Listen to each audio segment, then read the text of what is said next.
আসসালামু আলাইকুম রহমতুল্লাহি আবরাকাতুহ। সবাই কেমন আছেন? আশা করছি সবাই ভালোই আছেন, আর আমিও আপনাদের দোয়ায় অনেক ভালো আছি। তো আজকে আমি ছোট্ট একটা দোয়ার কথা বলবো। এই দোয়াটা যদি আপনি পড়ে আল্লাহর কাছে মাফ চাইতে পারেন, আল্লাহ মাফ করে দিবে আমার মনে হয়। কেন বললাম জানেন? দেখেন, আমরা মানুষ, আমি প্রত্যেক দিনই আপনাদেরকে বলবো একটাই কথা: কিভাবে আমাদের গুনাহগুলো মাফ করাবো, কিভাবে আমরা গুনাহ ছাড়া থাকতে পারি। মানে যেমনভাবে আল্লাহর কাছে মাফ চাইতে হয়, তাই না? দেখেন, মানুষ কিন্তু কখনো গুনাহ ছাড়া থাকতে পারে না। আপনি গুনাহ করেছেন, আমিও গুনাহ করেছি।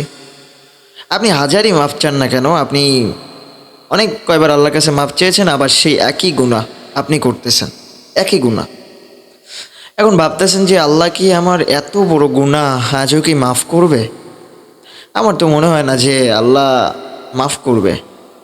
এরকম হয়তো আপনি ভাবেন, কিন্তু বিশ্বাস করেন, আপনার আপনার ভাবনাটাই ভুল। কেন জানেন?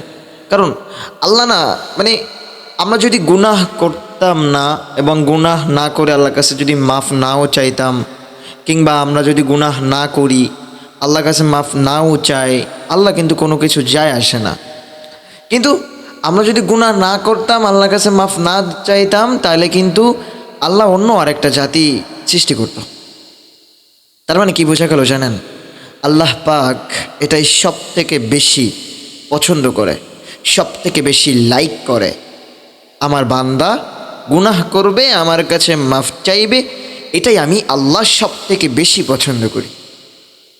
দেখেন, আপনার মনে করেন একটা গান গেয়েছেন, কিংবা একটা গজল, কিংবা একটা তেলাওয়াত করেছেন। আমি যদি বলি, ভাই তোমার তেলাওয়াতটা খুবই অস্থির, অমায়িক, আপনার কেমন লাগবে? খুশি লাগবে না? অনেক শান্তি লাগবে না? কিংবা মনে করেন আপনি একটা নেতাগেতা মানুষ, আমি বললাম, ভাই আমাকে মাফ করে দেন, আমি ভুল করেছি। এটা আপনার ভালো লাগবে না? যে আরে আমার কাছে মাফ চাচ্ছে, আমি বড় নেতা হয়ে গেছি। হ্যাঁ, ভাল লাগবে না? অবশ্যই ভালো লাগবে। তো একটা কথা চিন্তা করেন, যখন আপনার কাছে কেউ নত হয়, আপনার কাছে কেউ ছোট হয়, আপনার ভালো লাগে না?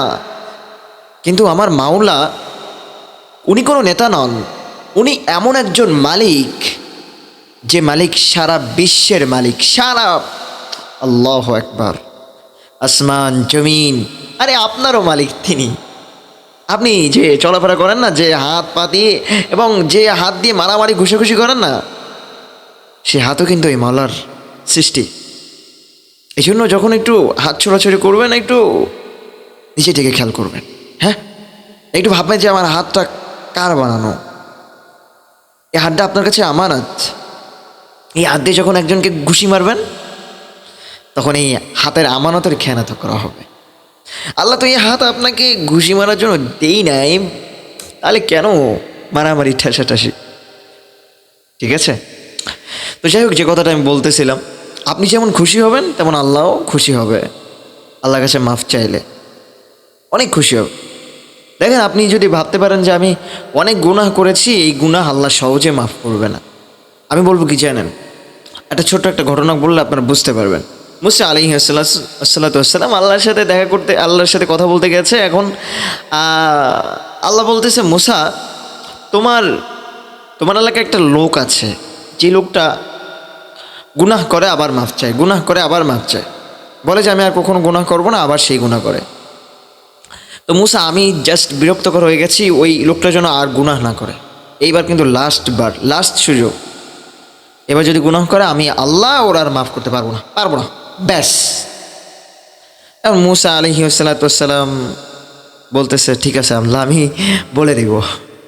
এখন সেই লোকটাকে বলতেছে যে, এই শোনো, তোমাকে আল্লাহ পাক মাফ করে দিয়েছে, তুমি বারবার মাফ চাও, আবার বারবার গুনাহ করো, এবার গুনাহ করলে কিন্তু আল্লাহ তোমাকে মাফ করবে না, তোমার লাস্ট সুযোগ। তখন ওই লোকটা বলতেছে, তাহলে লাস্ট যখন সুযোগ, তাহলে এবার ভালো করে মাফ চাইতে হবে আল্লাহর কাছে। এখন এই লোকটা আল্লাহর কাছে খুব ভালো করে মাফ চাচ্ছে, এখন ভালো করে রেডি হচ্ছে, প্রস্তুত হচ্ছে। তখন আল্লাহকে বলতেছে, আল্লাহ তুমি এবার মাফ করে দাও। আল্লাহ মাফ করে দিল। দেওয়ার পর পরবর্তীতে আবার একই গুনাহ হয়েছে, একই গুনাহ। এখন আল্লাহ বলতেছে, মুসা, আমি কিন্তু এবার ওকে আর মাফ করবো না। সত্যি আমি কিন্তু আর মাফ করবো না। এখন ওই লোকটা বলতেছে আল্লাহ তো মাফ করবে না, লাস্ট একটা সুযোগ, একটা মানে হ্যাঁ একটা কিছু তো নিয়ে বসছি, মাফ তো চেয়েই দেখি কি করে আল্লাহ। শুনেছি আল্লাহর অনেক দয়া, আল্লাহর অনেক রহমত, ইয়া রহমান তার নাম। দেখা যাক কি হয়। আল্লাহর কাছে মাফ চেয়েছে, আল্লাহ এরকমভাবে মাপ চাচ্ছে যে আল্লাহ দেখো, তুমি তো বলে দিয়েছো আমাকে আর কখনো মাফ করবা না। তো দেখো আল্লাহ, আমি না গুনাহ ছাড়া থাকতে পারি না। আমি কই যে গুনাহ করব না, তখন আমি ঠিকই বলি, কিন্তু পরে আমার গুনাহ ঠিকই হয়ে যায়। এটা কি আমার দোষ আল্লাহ? তা ঠিক আছে আল্লাহ, তুমি আমাকে মাফ করে দাও এর মতো। আর যদি এমনটা হয় যে তুমি আমাকে কখনো মাফ করবা না, তাহলে তোমার সমস্ত বান্দার গুনাহ আমার কাছে দাও, আর সবাইকে জান্নাতে দিয়ে দাও, আমাকে জাহান্নামে দিও। কিন্তু আল্লাহ আমি তো শুনেছি তুমি অনেক দয়ালু, তুমি অনেক রহমত, তুমি রহমান, মাফ করে দিবা এবারের মতো। আল্লাহ আকবার, এমনভাবে মাফ চেয়েছে, আল্লাহ বলে যা মাফ করে দিলাম। সুবহান আল্লাহ বলে না, কমেন্টে সুবহান আল্লাহ বলবেন। ইয়া রহমান, ইয়া রহমান, ইয়া রহমান, এই নামের ভিতরে অনেক পাওয়ার আছে, অনেক ব্যাপার আছে।